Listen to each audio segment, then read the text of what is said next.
Welcome to the New Books Network.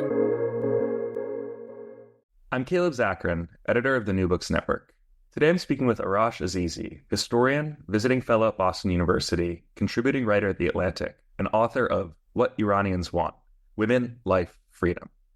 Arash examines waves of new protests calling for an end to the oppressive political regime that controls Iran. A movement centered on women's rights, the reaction to the death of Mahsa Amini, signals a growing sense of change within the country. At this present moment, with a growing intensification in the Middle Eastern conflict between Israel and Iran, understanding the internal dynamics of Iranian society is crucially important. Arash, thanks for joining me today on the New Books Network. Thank you so much for having me. It's great to be with you. Of course, thank you for being on. We first discovered your writing through your more public writing.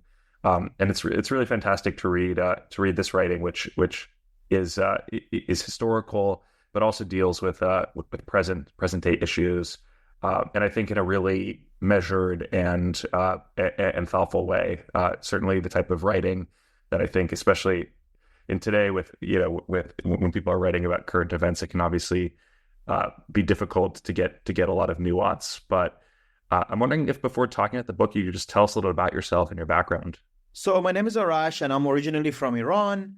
I have had a past as sort of both of an activist as relates to this book. So I was, writing about Iranian activists. A lot of them are my friends or people who I know, people who I've admired simply. And also a writer. And I got my PhD in history from New York University. I specialized on this communist movement in Iran and the Arab world in the 20th century. So it all comes together. And I've always been a historian and a writer, with interest in these issues. And I live in the United States now. As you mentioned, I'm at the Boston University. And for this particular book, can you tell us how you came to write it? What were the kind of the moment where you thought that this is something that I should write about?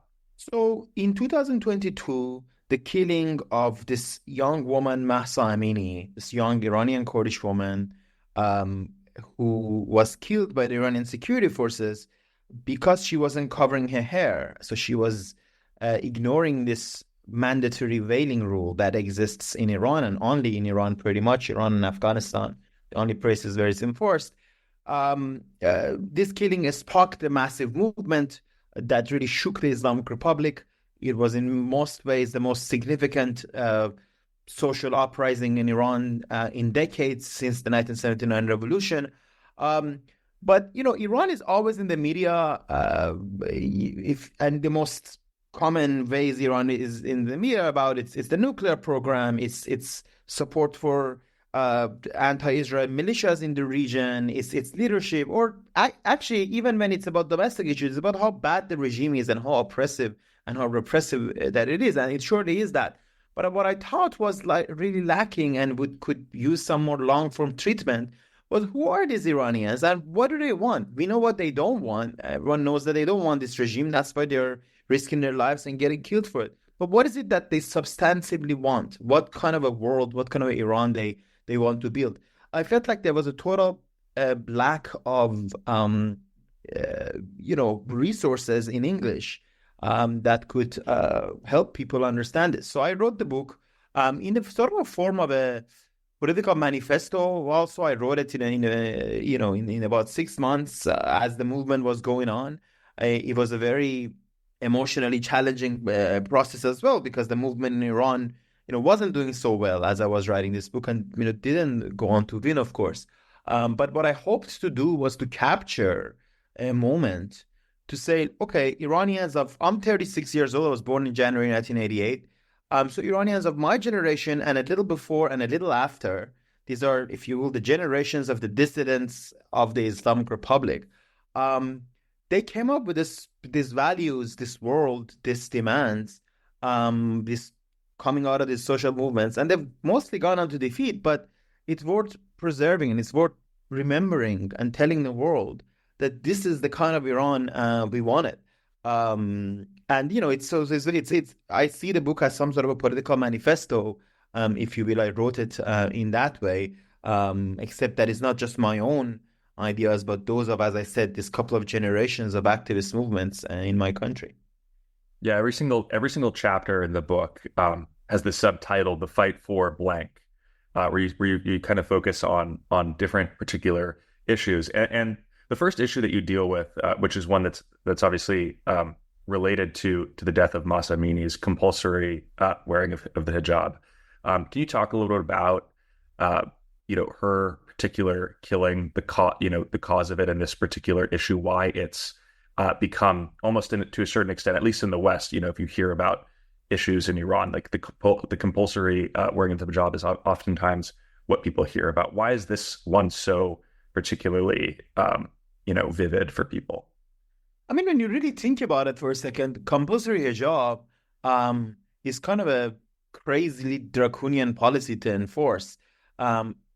Just imagine for a government to tell half the society, all of its women, that they should cover their hair, and that it enforces this rule by sending cops everywhere. It's hard to think of a parallel. Now there are, 50-something Muslim countries in the world. Not a single one of them enforces this rule.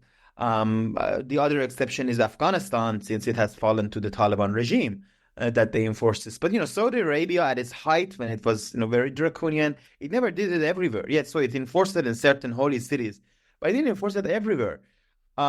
So, when you visit today in Europe and a lot of places, when you visit a church, like, you have to dress a certain way. But can you imagine if you had to dress like that everywhere, including your car, and that the punishment for not doing it was some cops taking you away?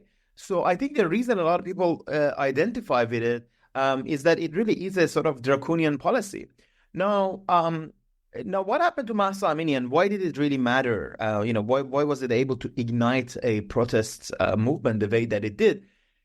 Mahsa was a young Iranian Kurdish woman. So she came from, she was like 22 years old. She actually was in Tehran to celebrate her birthday. She came from this little city, Saqqez, in the west of Iran, a little Kurdish city.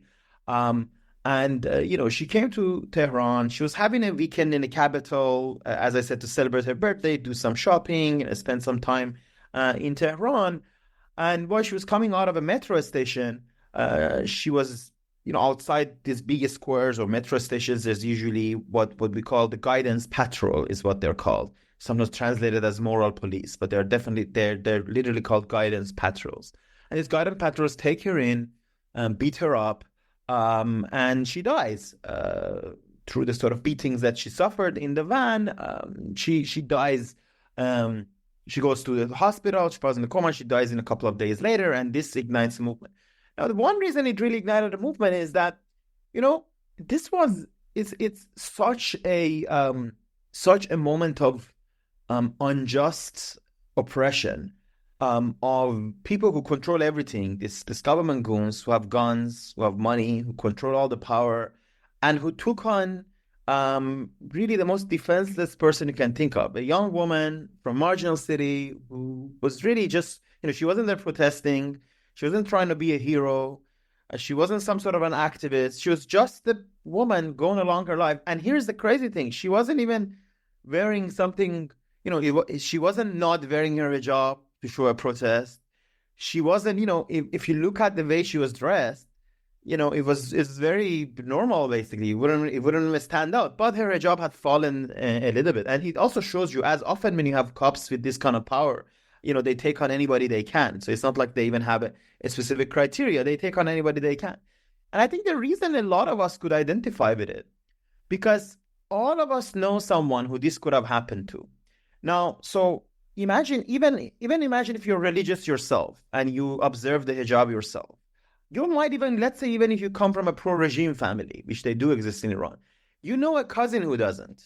Like, that literally this is an act of unaccountable goons with guns who could kill any of us they want on the street on any given day.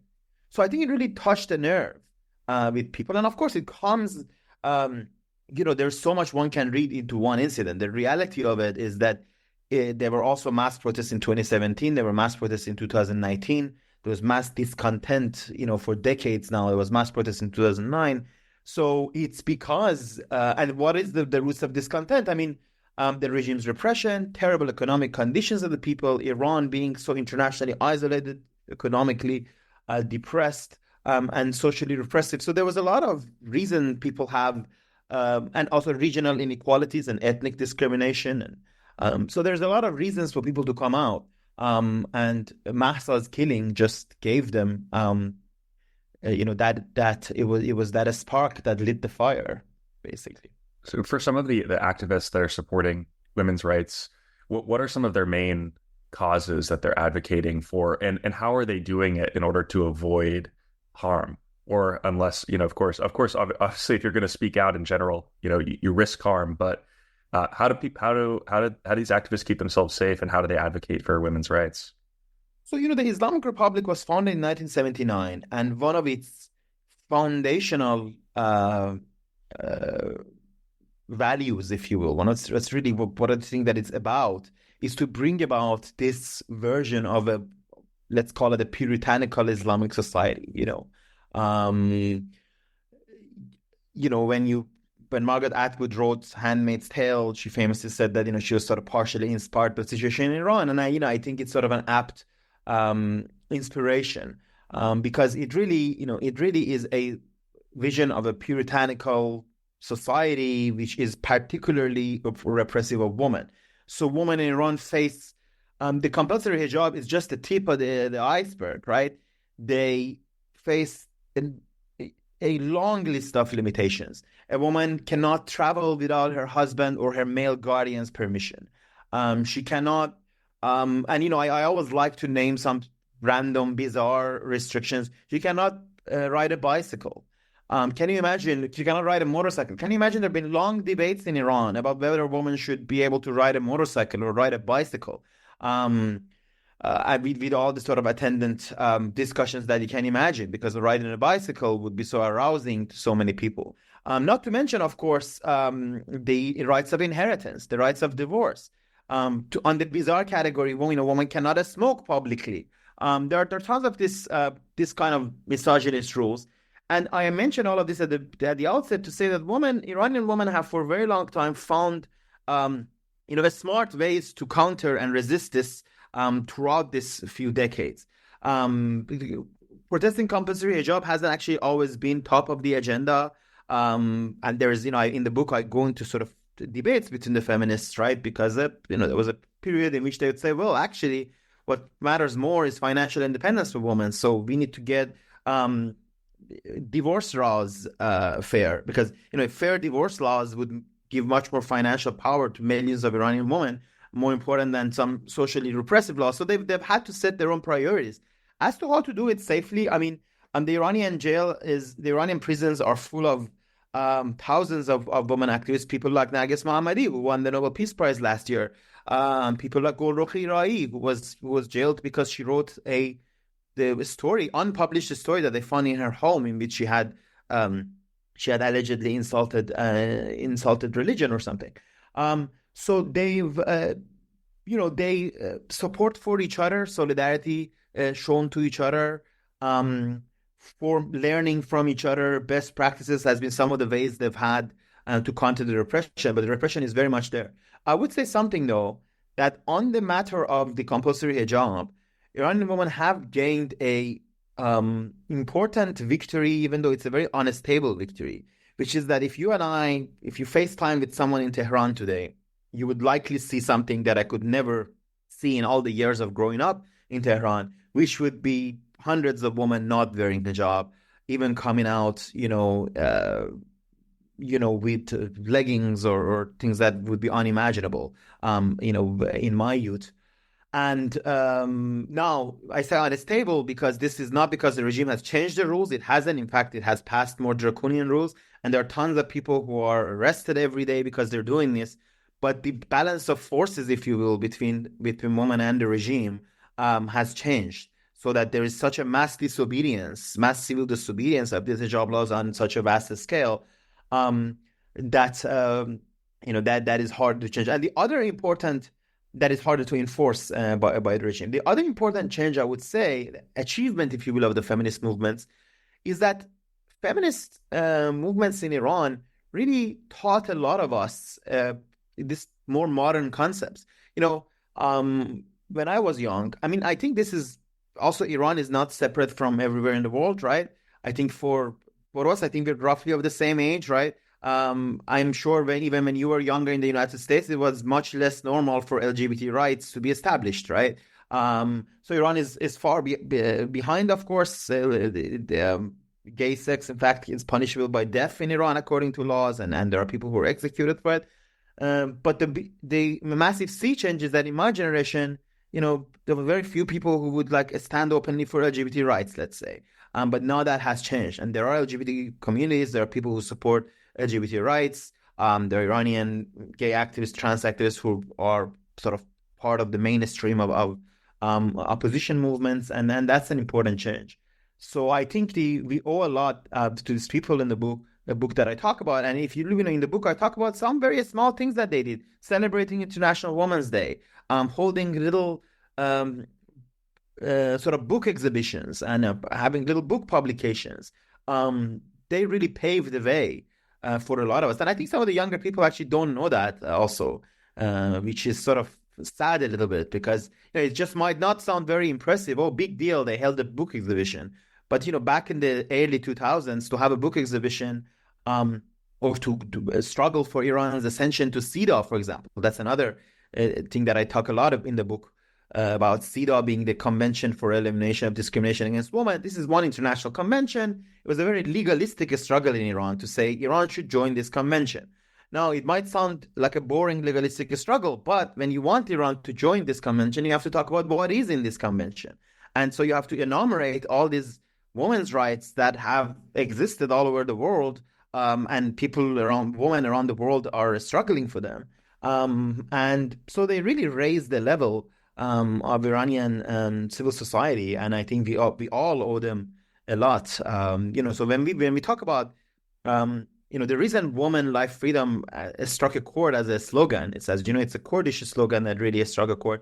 And the reason women are, in every chapter of this book, Iranian women are sort of in a prominent place, pretty much in every chapter, I would say, is not just something that I wanted to tick a box or is like some, generic emotional point, is that Iranian women and feminists have really been on the forefront of many important social struggles in Iran. And the historical record shows that. Yeah, you mentioned that this kind of decision sometimes between which rights to prioritize, and oftentimes the decision to try and prioritize economic rights, because that can lead to all sorts of other freedoms over maybe certain social issues. I was wondering if you could discuss a little bit about the movement's economic demands. What are activists calling for in terms of greater economic rights and freedoms? Yeah, definitely. So, the Iranian economy has really been in a terrible space for decades, and it's an important issue because it links to a few things. It links to corruption of the regime officials and anti-corruption politics. I'm not always a big fan of them because they can go to funny places. Goes beyond the topic today, maybe, but so it's not just about anti-corruption politics. So it's a political issue in Iran. It's a democratic issue, basically, because the corrupt also happen to be this a small minority who rules over Iranians. The root of this issue is a question of minority rule. The fact of the matter is, the Islamic Republic came out of a popular revolution, but for many decades it does not have majority support in Iranian society. No one could claim that it has majority support in Iranian society. In fact, even the regime's own spokespeople, the more honest ones, they know they cannot claim that, because it's a regime that came out of a very particular time in history, and its ideals, like the subjugation of women that I talked about, which comes out of a particular, as I said, Islamist sort of puritanical demand, like its anti-Westernism, like the kind of opposition that it has to Israel. I mean, they don't have public support in Iran anymore. And so the economy is linked to this, because Iranians see that their economy is destroyed because this minority holds all the power and pursues policies that have important economic consequences. The international isolation of Iran, the crazy international isolation. Let me to give you just a very recent example of what are we talking about when we talk about international isolation and the effect of the sanctions on Iran. I haven't lived in Iran since 2008. I don't hold an Iranian passport. I am a Canadian citizen. I live in the United States. Just today, I had sort of registered somewhere to get some online payment, and it got flagged. And I got an email from someone. Like, do you have any business with Iran? So we have. Like, I'm just one guy, right? Sitting in America, as I said, with very, no commercial links to Iran. You can imagine what happens if you're someone who's doing any sort of business in Iran. The reality is these policies have led to the Western sanctions on Iran that has really helped destroy the economy, and destroy the economy of a country that, we had a lot of hopes for. If you ask most Iranians 20 years ago, they really had a lot of hopes for. This is also something that people don't understand, because some people travel to Iran and they're like, oh, well, it's not so bad. Yes, frankly, it's economically doing better even than somewhere like Egypt, probably. But Iranians compare themselves to South Korea, not some of the poorer countries. So the economic pressure on the Iranians has been a very important motivator of a lot of protest movements, and I'll talk about a couple of them. I'll talk about a couple of them. So there are movements of defrauded. These are people who have been defrauded in one way or the other in some sort of a scheme. And it's hard to imagine sort of. I don't think we have quite a counterpart in the West, right? But because of the economic conditions, there's a lot of snake oil artists out there. There's a lot of people who it works something like this. So, you give some money, you give a down payment to get a car, for example, and the person disappears, with the money. But this on a very massive scale. So you have movement around that. You have movement of pensioners, right, who are asking for their pensions to be paid. You have, and I'll get to the trade union and working class movement, which is the main one. But you have form of protest by the workers that again are not very common everywhere else. For example, there are workers in Iran who just basically don't get paid. They haven't gotten paid for 6 months, for a year sometimes. They haven't gotten a penny for a year. So this is people who come out. So it's beyond just your normal trade union struggle, really. So people come out to protest that. But of course, the labor movement is a major one. And, I have a chapter on the labor movement in the book. Iran has a proud tradition of socialist organizing and trade union organizing. Under the Islamic Republic, it has been tough, but there are many trade unions who have come out. Although I would say, if one is honest, and I'm as many listeners might have guessed, I'm a socialist, I'm a Marxist, so trade union issues are very central to my heart and have always been sort of central of my activism. If one is honest, the trade union movement in Iran doesn't have a good track record in many ways in recent years, because the reality is, yes, there do exist very active, heroic trade unions, but they're often not in the most important strategic sectors, right? So they're like agricultural business in the southwest, the bus drivers union in Tehran. These are important, but the oil workers, the variety of energy workers. They have their unions, but they're not always as active. Their repression against them have been more successful. In the book, I also talk about workers like the iron workers of Esfahan or HEPCO workers of Iraq. They've had important struggles. They've had important victories. They have every day there's trade union struggle in Iran, but they have not been able to do what, for example, South Africans are able to do in the 1980s, which is to build a, broad, powerful trade union movement that became an important political factor. And this goes to something broader that, we can talk about, if you'd like, but it's very fascinating for me. It's a disease that movements have. When you're talking about movements, especially one in which people get killed and sacrifice a lot, it's very hard to talk about shortcomings. It's very hard to talk about wrong strategies. It's very hard to talk negative.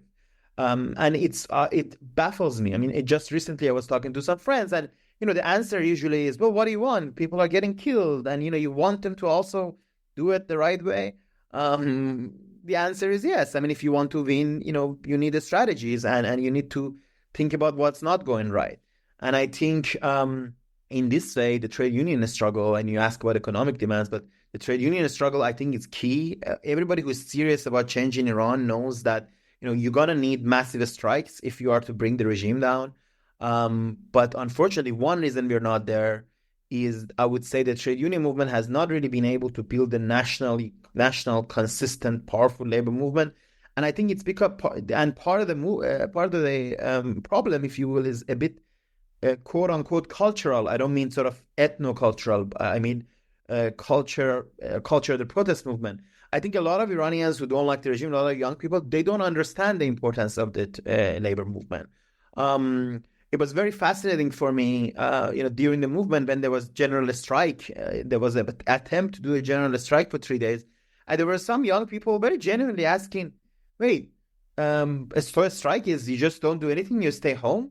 That's not that's not cool, basically, right? We thought the cool heroic action is when you go on the street and you fight the cops and you get beaten up and you get killed.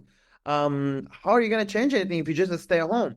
Not understanding that actually, a successful general strike is much more politically powerful than a demonstration of, let's say, 50,000 people, which gets into violent confrontation with the police.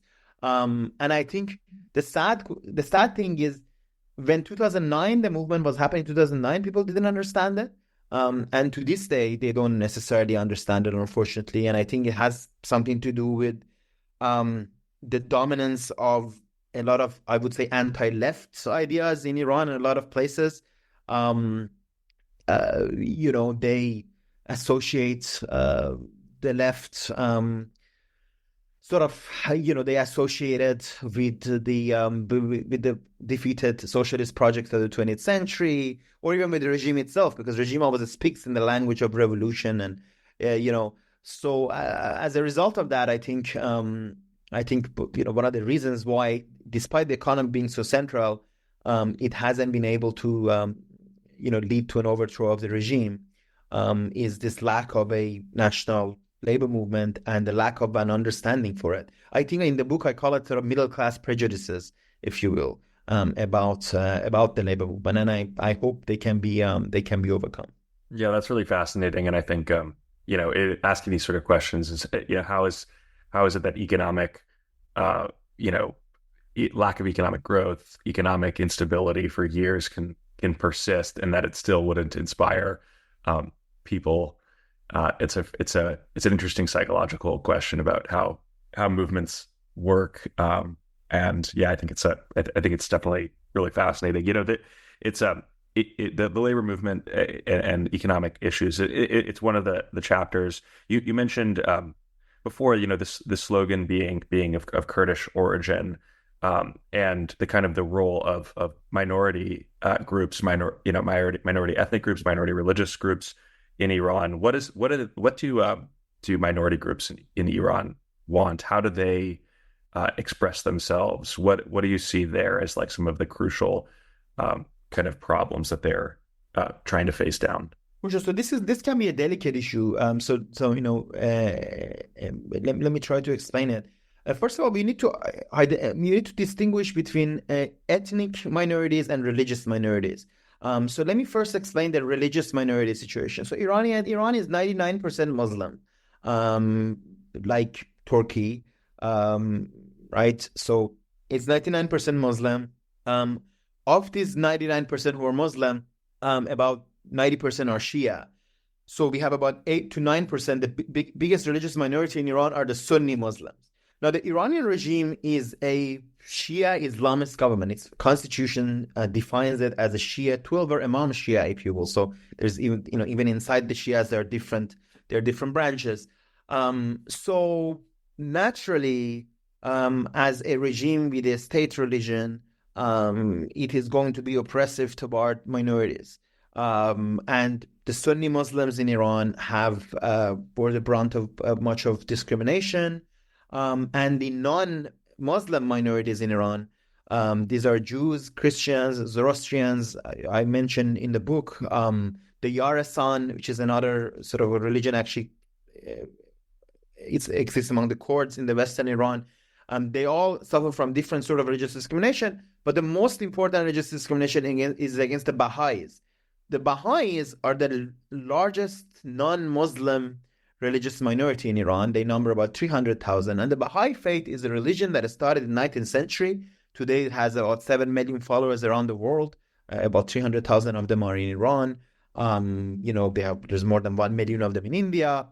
People who live around Chicago might have seen the beautiful Baha'i the temple there. People who visit Israel usually go to the Baha'i gardens in Haifa. There are Baha'i temples all around the world, in Uganda, in Samoa, in Frankfurt. So it's very much a world religion.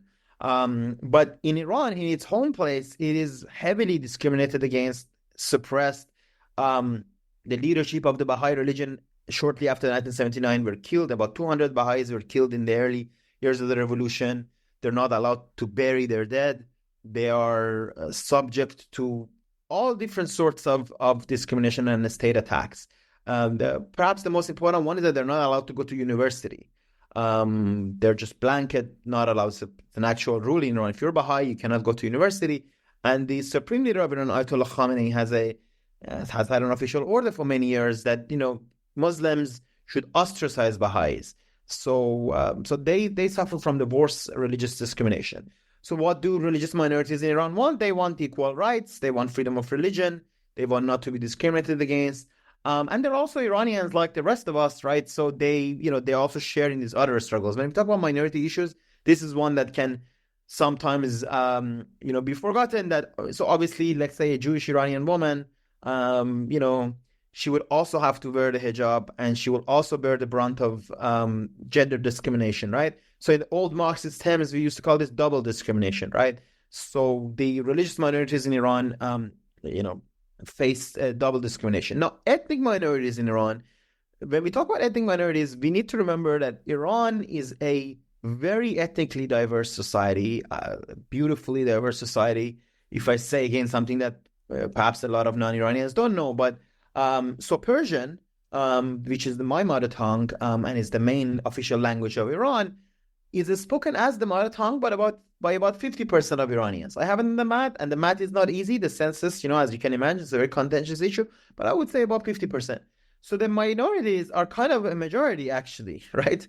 The people like me who speak Persian as their mother tongue and only Persian, we are a minority in some ways. So what are some of the other people? So the Kurds in the Western Iran, who are also Sunni, mostly, not entirely, but the Kurds are mostly Sunni, right? So there's discriminated against as Sunnis and as Kurds. The other major population of Sunnis in Iran are Baluch, so the ethnic Baluch in southeastern Iran. And then we have Azeris, which are Shia mostly, so they don't face religious discrimination, but as Shia, as Azeris, I mean, they face discrimination because of their language.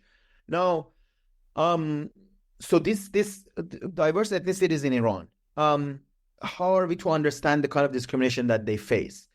Well, first of all, this goes beyond the Islamic regime, right? And it's a delicate issue again, as I said. I don't want to paint it. It is not true that there has been a centuries-long domination, by the Persians over others. It's really not quite like that. But in modern Iran, as the Iranian modern state was built in the 20th century, Persian was the official language, and people from non-Persian ethnic backgrounds like Azeris, Kurds, and Baluch, they face different sorts of discrimination. Part of this discrimination also has to do with the fact that, for example, they often lived in border areas of Iran, which were far from the center, so they suffer from economic deprivation. For the Sunnis, so for the Baluch and the Kurd, is about that double discrimination, right? So they're certainly under Islamic Republic, this is worse. They're not really trusted. So what does that mean? For example, how many Sunni, Iran is about 10% Sunni, right? How many Sunni cabinet ministers do you think we've had since 1979? I'm going to go. Guess? I'll guess one, but my guess is it's actually zero. Zero, yes, zero. And the current president Pezeshkian, Masoud Pezeshkian, he was actually born in a Kurdish city. His mother is Kurdish Sunni, Mahabad. He was born in Mahabad. And so he actually promised a lot, and he speaks Kurdish, right? So he promised that he would appoint, and he did appoint a sort of a vice president position the position is not as powerful as it sounds, because Iran has about like 10 vice presidents. So it's a sub-cabinet position, actually. He did appoint the court. There's a problem with it now that the parliament hasn't approved. There's some problem there. It might not go through at the end. But anyways, he appointed 0 Sunni cabinet ministers. And not only cabinet ministers, provincial governors, right? So provincial governors that are appointed from Tehran, even in Sunni majority provinces, the provincial governors have all been Sunni. If I'm not mistaken, that number is also 0. I'm pretty sure it's 0 still. So there hasn't been a Sunni provincial governor since 1979. Maybe Pezeshkian is going to change that if he didn't already, but I'm pretty sure that hasn't changed it. So this just gives you a glimpse into the issue of, so what do Iranian ethnic minorities want? They want representation, political representation like everywhere else, and they want the right to teach in their mother tongue. Now, I would say mother tongue, non-Persian mother tongues in Iran are not as repressed as they historically were in a place like Turkey, for example, against the Kurds. But they are pretty restricted.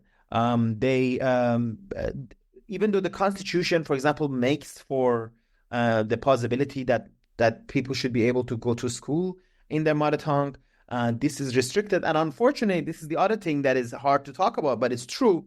There's such demands for let's say local autonomy, or for political representation, or for education in their mother tongue, which, as I said, is a constitutionally protected right, are resisted not just by the regime, but by many nationalistic Iranians, who, some of them do have legitimate worries about, separatism, or, about Iran becoming, Iran becoming a scene of ethnic strife. I mean, I think that's a legitimate worry when you live in a multi-ethnic society. But unfortunately, they actually help creating this strife by holding on. So some of the opponents of the regime can be ultra-nationalistic, and can be very dismissive of ethnic minority, which, as I explained, are really ethnic majority Iranians. And I think that's the big shame. On the language issue, for example, now that we're talking about, my book is called What Iranians Want, right? As one Iranian, I mean, I imagine always what a beautiful thing we could have in Iran, that, let's say in a city like Sanandaj in Western Iran, you can have schools in which people learn both Kurdish and Persian, and families can choose. Maybe those who don't want, they can. And, there are many mixed Kurdish and Azeri cities in Iran, for example. If you want, you send your kids to an Azeri and Persian school, or Kurdish and Persian school, or, a school in which the majority of instruction is in Kurdish. If you don't want, you can have schools that the majority is in Persian. In other words, if you look at the example of European countries, for example, the European Union countries, which are great about protecting small regional languages often, I mean, there are many good examples, but unfortunately, the conversations about this in Iran, and not just the regime, even the opposition, are often very acrimonious. And unfortunately, as you can imagine, if a Kurdish person in Iran says, we want some rights, they say, oh, you're a separatist. And as I said, both proponents and opponents of the regime can do that. And we cannot even have a rational conversation on something about the language, for example. As I said, that people use very extreme examples all the time. So yes, Persian is the language with which we connect with each other. And also to give you another, I think this is also important to mention, Iranians are really the Iranian identity is strong. It's quite different from many other countries in the region. So there are people, Iran as a national cultural sphere has a meaning. The Baluch really do consider themselves Iranians. The Kurds do consider themselves Iranians. They do share a lot of same cultural products. They cheer for the same national teams. But also, families are very intermixed. So just among my first cousins, right? I have first cousins who are Arab. I didn't mention Arabs, by the way, sorry, when I was mentioning ethnic minorities. So another important ethnic minority is Arabs in southwestern Iran. So obviously, there are tens of millions of Arabs in the region, but there are also 3 million in Iran who are also Shia mostly and live in the southwestern Iran, and they've suffered from ethnic discrimination as well. But so amongst my first cousins, I have Kurdish, Azeri, and Arab first cousins. I have Lor first cousins, another sort of smaller ethnic minority. I just don't have a Baluch. Hopefully we'll get one at some point. So this is to tell you that, we're not talking about a segregated society, right? There are people of very different ethnicities who live with one another, but unfortunately, the regime's repression has denied them many rights. And the Baluch and the Kurd, I would say, at the end, had a very important role in the movement also, in the women life freedom movement. In Zahedan, which is a city in southeastern Iran, central to Baluchistan, there was what we call the Bloody Friday, in which dozens of people were killed there. And as I said, these are areas that suffer from the fact that they are border areas, economic deprivation, and they're Sunnis, so they're not politically trusted by the Shia Islamist government in Tehran. And they've also been at the forefront of some of the most courageous struggles against the regime. Yeah, no, that's I think highlighting that the incredible diversity is really important, and also just, you know, I think a lot of people in the West don't realize how populous Iran is. Like, it really is one of the most populous countries in the world. So there's, you know, it's no surprise that there's going to be this incredible diversity of religion and of ethnic groups. You know, one of the reasons why I was so curious to just talk about this book is obviously, you know, in the West, I live in New York. You know, I read mostly, you know, Western papers. You read about Iran through the lens of this conflict with Israel that's heating up, and I think that there's this terror that, you know, the dehumanization of Palestinians is going to translate to this further dehumanization of Iranians. So I guess I'm wondering, you know, the connection between the internal conflicts in Iran and then the external, how you see those relating, and, you know, obviously it's you know, there's nothing that we can do on this call, but, you know, how can we avoid just catastrophe, because it really is terrifying what's happening in the world right now. Yeah, so I mean, I would actually start with the latter point, which I do believe that Iran and Israel are now at the brink of a possible war that could be terrible for Iranians. The Israeli defense minister already said Iran could look like Gaza or Lebanon, and anybody who knows how Gaza and Lebanon have looked in the past year know that that's a scary thought. And I think there is something we can do to all oppose this war, oppose the possibility of this war, you know, which is to raise our voices and say that we are opposed to it. And because a war between Iran and Israel will inevitably include the United States. There's no scenario in which Israel goes to war with Iran and the United States doesn't support it. Both opposition to Iran and support for Israel are two issues that are very popular, bipartisan in the United States politics.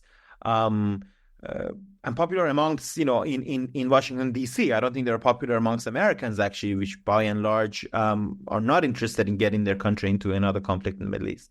So I think it's important that we raise our voice and say that, you know, we don't want that. And people in the United States don't want to see such a war, which could be disastrous for everybody, including for people of this region, for obviously humanitarian reasons. But also, you know, it could actually have devastating consequences economically to the world order and many other ways. Now, but for Iranians, from the perspective of Iranians, I would say that, you know, Iranians look at the world and they see a regime that has had a really destructive anti-Western, anti-Israel policy. And let me explain what I mean when I say anti-Western and anti-Israel, because, you know, I was actually just teaching this the other day. You can be anti in a lot of other ways. I was telling my students the other day that, you know, when in Venezuela, for example, when you had, let's say, anti-Americanism, well, a lot of it is opposition. It's just like how there are anti-sentiments against Russia in Ukraine, like you're opposed to the superpower next door. And but in case of Iran, the type of anti-Westernism that the Iranian regime has driven is some sort of a deeper, as I say, sort of cultural and reactionary anti-Westernism. When we're talking about anti-Israel positions of Iran, again, we're not talking about the kind of opposition to the occupation of Palestinian territories that Iran has always had. I mean, before the 1979 revolution, the Shah of Iran had good relations with Arab countries. It opposed after 1967, it opposed Israeli occupation of the Palestinian territories. Iran, yes, it had relations with Israel, although never actually full diplomatic relations. But it opposed. It told Israelis both privately and publicly that it was opposed to the occupation of Palestinian lands. But in this case, we're talking about Iran having really promoted an official anti-Semitism, and the Iranian regime promoting official anti-Semitism, Holocaust denial, and of course a declaration that Iran wants to destroy Israel. Whereas every single Arab and Muslim country in the world pretty much has accepted Israel's existence and is happy with a form of a two-state solution, the Iranian regime has consistently opposed that. Of course, Israel itself has also done very little to answer the goodwill, if you will, of Arab and Muslim countries that did accept his existence. But that's a separate issue. From the perspective of Iranians, these very extremist positions have A, brought their country economic destruction, right? And B, have now put it at the danger of a war. It's actually kind of a bizarre situation if you think about it geopolitically. Why should Iran be a country that is under threat of a direct war with Israel now? We don't have a border with Israel. We can be as I always say, and let me tell you what Nasrin Sotoudeh, an Iranian human rights activist, said. She said we should support the Palestinians like South Africa supports the Palestinians, by bringing Israel to the International Court of Justice.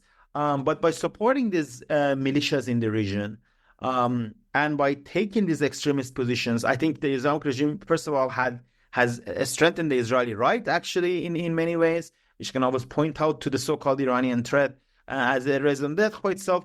And it also has put Iranians in the danger of a war. And as I said, it's kind of a bizarre situation that Israel is now not in the threat of a direct war with Egypt, with Jordan, with the Arab countries that have direct borders with it, but, with the country thousands of kilometers away, which is Iran. And I think, and also I should also mention, when we're talking about regional policies, is not just this recent fight with Israel that matters. Iranian forces committed a lot of crimes, unfortunately, in the civil wars in the region. In the Syrian civil war, Iran helped keep Bashar Assad in power by helping to slaughter hundreds of thousands of his own citizens. Really, that's the real number, hundreds of thousands. So this was not only terrible from a humanitarian perspective, but as I said, also put a lot of pressure on Iran and the Iranian economy. So in the Iranian civil society and movements in the past couple of decades, you've heard a lot of slogans like "Leave Syria, do something for us." Neither Gaza nor Lebanon, I give my life for Iran, which was a slogan that was used for a while, and by which they basically meant the Iranian regime, by its political interference in Lebanon and Palestine, by supporting these militias against the governments of those countries, is not doing them any help, but is also wasting Iran's resources while our own country gets more and more economically isolated.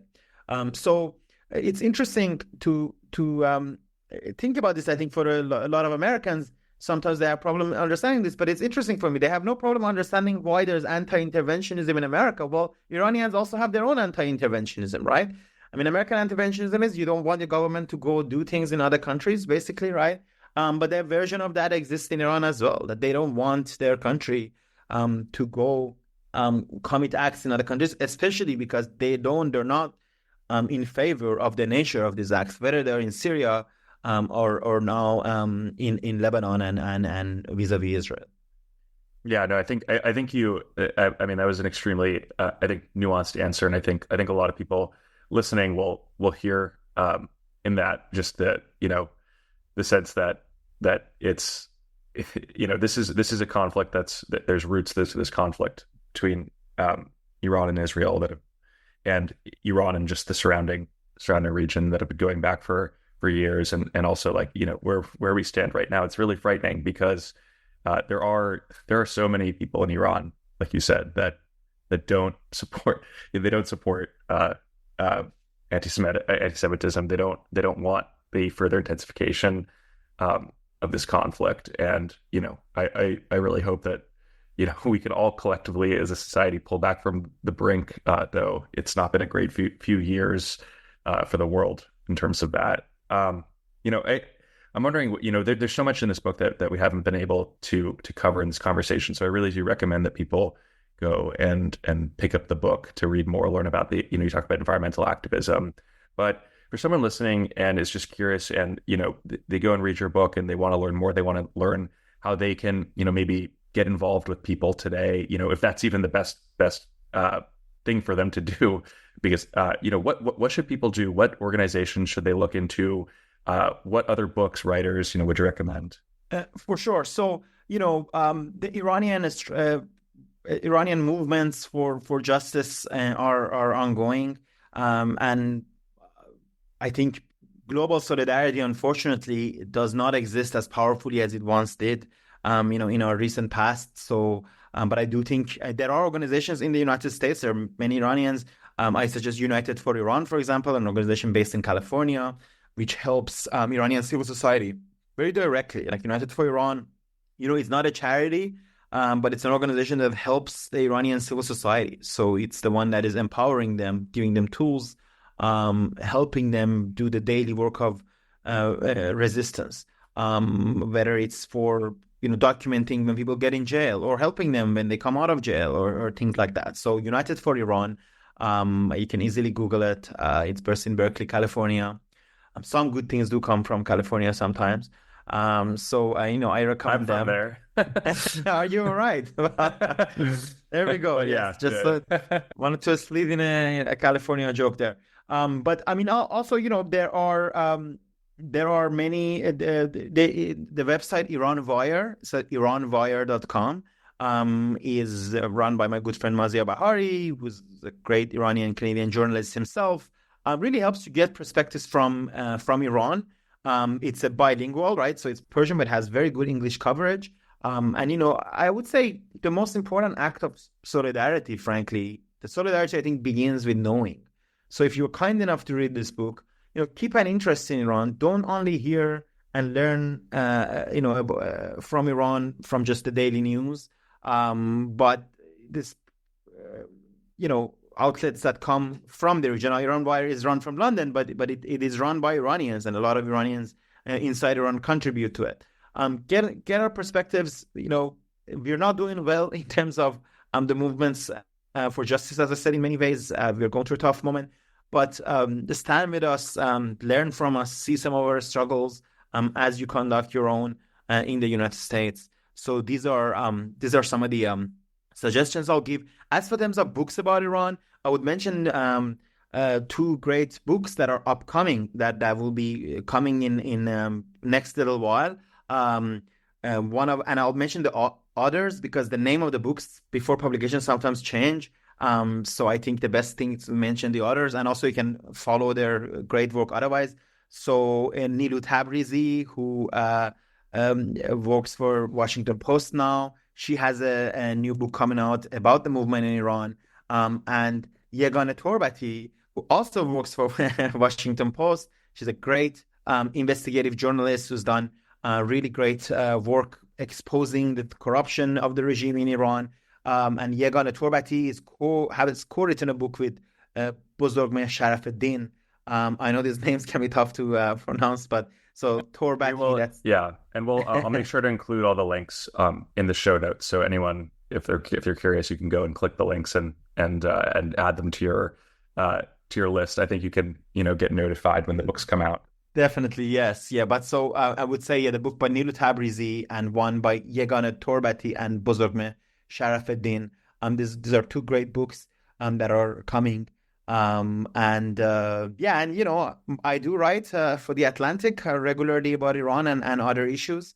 But there are a lot of great Iranian writers out there as well. So following their work, I think, is the first act of solidarity is keeping up with the place. Wonderful. Yeah. Well, I'll include all those links that you mentioned and those authors that you mentioned in the notes for people to follow up. The book is What Iranians Want: Women, Life, Freedom. We really only scratched the surface, so I do recommend people go and check the book out. I also recommend the audiobook. I listened to it. It's very very listenable and well read. So thank you so much. It was really great to speak with you. Thank you so much. Thank you for having me. It was great to be with you.